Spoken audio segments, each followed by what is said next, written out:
ይህ መረጃ በወርቅ ገበያ ውስጥ ትልቅ ስጋት የሆኑንና ብዙዎቹን ለኪሳራ የዳረገውን ፎርጅድ ወይም አስመስሎ የተሰራ ወርቅን በራሱ መንገድ እንዴት መለየት እንደሚችሉ የሚያስተምር መመሪያን ይዟል።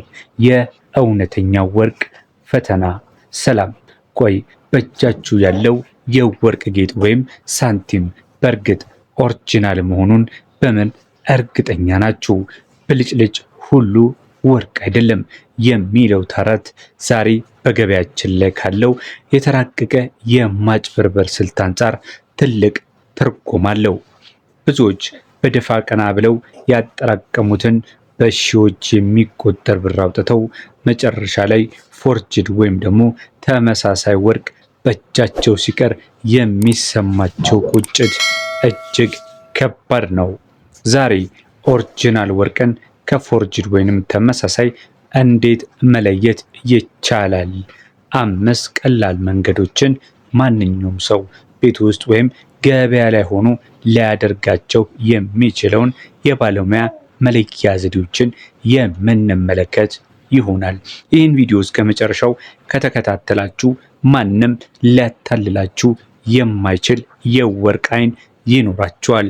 ታዲያ ቪዲዮውን ስትጀምሩ ላይክ ማድረግ እንዲሁም ለዚህ ዩቲዩብ ቻናል አዲስ ከሆናችሁ ቻናሉን ሰብስክራይብ በማድረግ ቤተሰብ ሁኑ እንላለን።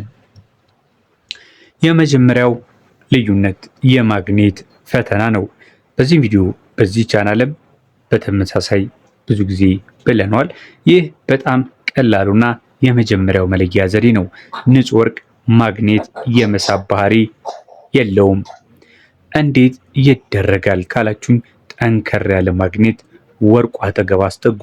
ወርቁ ወደ ማግኔቱ ከተሳበ በውስጡ እንደ ብረት ወይም ኒኬል ያሉ ነገሮች ማዕድናት በብዛት እንዳሉበት ማሳያ ነው።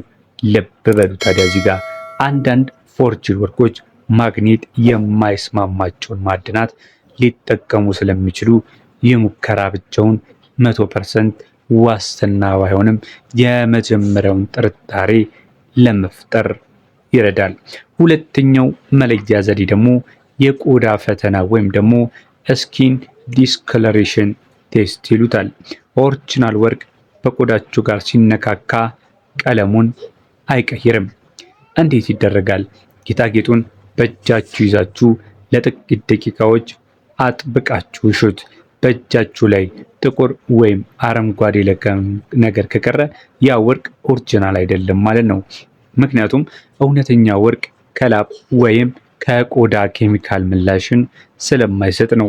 ፎርጅድ ወርቆች ግን በውስጣቸው ያለው መዳብ ወይም ሌሎች ማደብ ከላብ ጋር ሲገናኝ ቀለም ይለቃሉ።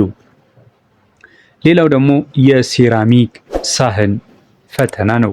ይህ ዘዴ የወርቁን ትክክለኛ ቀለም ለመለየት ይረዳል።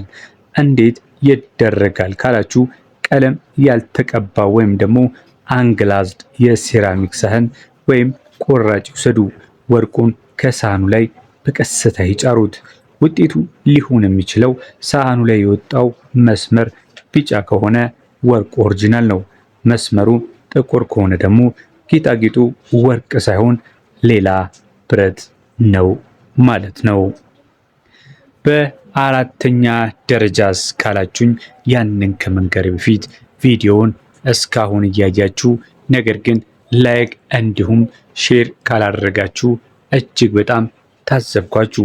ለዚህ ዩቲዩብ ቻናል አዲስ ከሆናችሁም ሰብስክራይብ እንደምታደርጉ እተማመንባችኋለሁ። ምክንያቱም ይህ ቻናል እጅግ በጣም ወሳኝ ከወርቅ ጋር የተያዙ እንዲሁም ከቢዝነስ ጋር የተያዙ መረጃዎችን በማቅረብ ላይ የሚገኝ እያደገ የመጣ ቻናል ነው። ስለዚህ ሰብስክራይብ ብታደርጉ እናንተም ታተርፋላችሁ፣ ወደፊትም ትጠቀሙበታላችሁ። የአራተኛው የምንለይበት ደረጃ ላይ ደርሰናል። የወርቁን ዴንሲቲ ወይም ደግሞ የወርቁን ክብደት የምንለካበት ነው። ወርቅ እጅግ ከባድ የሆነ ዴንሲቲ ያለው ማዕድን ነው። ዴንሲቲ ማለት ክብደት ነው። የሚለካው ያው በግራም ነው። በጣምም ከባድ እንዳልሆነ ያው ይታወቃል። እንዴት ይደረጋል ካልን ደግሞ ይህንን ዴንሲቲውን ለመለካት ግልጽ በሆነ ነጭ በሆነ ብርጭቆ ላይ ውሃ ትሞሉና ወርቁን ወደ ውሃ ውስጥ ትከቱታላችሁ። ውጤቱ ኦሪጂናል ወርቅ ክብደት ስላለው ወዲያውኑ ብርጭቆው ግርጌ ላይ እታች ማለት ነው ያርፋል። በውሃው የሚንሳፈፍ ወይም ደግሞ ግርጌው ለመድረስ የሚዘገይ ከሆነ ግን ፎርጅድ የመሆን እድሉ ሰፊ ነው። በተጨማሪም እውነተኛ ወርቅ በውሃ ውስጥ አይዘገይም። ይሄ ምርጥ እና ቀላል የሆነ የመፈተሻ መንገድ ይመስለኛል። መጨረሻ ላይ የምንፈትሽበት መንገድ ደግሞ የማህተም ፍተሻ ነው። ይህ እጅግ አስተማማኝና በባለሙያዎች ዘንድ ተቀባይነት ያለው መንገድ ነው። ምን እንይ ካላችሁኝ በጌጣጌጥ ውስጠኛው ክፍል ላይ 21 ኬ ካለ ለ21 ካራት፣ 18 ኬ ካለ ለ18 ካራት ወይም ደግሞ 875 እና 750 የሚል ጥቃቅን ጽሑፎች መኖራቸውን በጎላ መነጽር መመልከት። ጥንቃቄ ማድረግ ያለባችሁ እዚህ ጋር ፎርጅድ ወርቆችም ሐሰተኛ ማህተብ ሊኖራቸው ይችላል። ማህተብ ማለት ነው። ማህተቡ የተጻፈበት ጥራት፣ ቅርጽ በደንብ ግልጽ መሆኑን ከሌላ ኦሪጂናል ወርቅ ጋር ማነጻጸር አለባችሁ ማለት ነው። ውድ ተመልካቾቼ እነዚህ 5 መንገዶች የሰማችሁትን ይመስላሉ። የትኛው ይበልጥ ይቀላል ብላችሁ ታስባላችሁ? ሐሳብ አስተያየታችሁን ኮመንት ላይ ጻፉልኝ። የመጀመሪያ ደረጃ ግንዛቤ ይሰጧችኋል ብዬ አስባለሁ።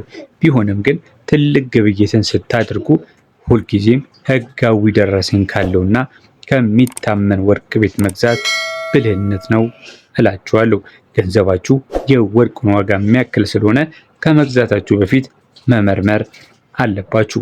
ካላወቃችሁ ደግሞ ጠይቁን። ይህ መረጃ እጅግ በጣም ጠቃሚ ነው፣ ጠቅሞኛል የምትሉ ከሆነ ታዲያ አይታችሁ ብቻ አትለፉ። ለሌሎችም እንዲደርስ ቪዲዮን ላይክ ማድረግ፣ ሼርም ማድረግ ለወዳጅ ለጓደኛ ለቤተሰብ እንዳይረሳ። ይህም ቻናል ከዚህ በፊት መቶላችሁ ካላወቀ ቻናሉን ሰብስክራይብ በማድረግ ወደፊት እንዲመጣላችሁ እንዲሁ የደውል ምልክቷን በመጫን አብራችሁን ቤተሰብ መሆን ይቻላል። ለዛሬ ያዝንላችሁ ይህንን ይመስል ነበር። በሌሎች ተመሳሳይ መረጃዎች እስከምንገናኝ በያላችሁበት ሰላም ተመኘን። ሰላም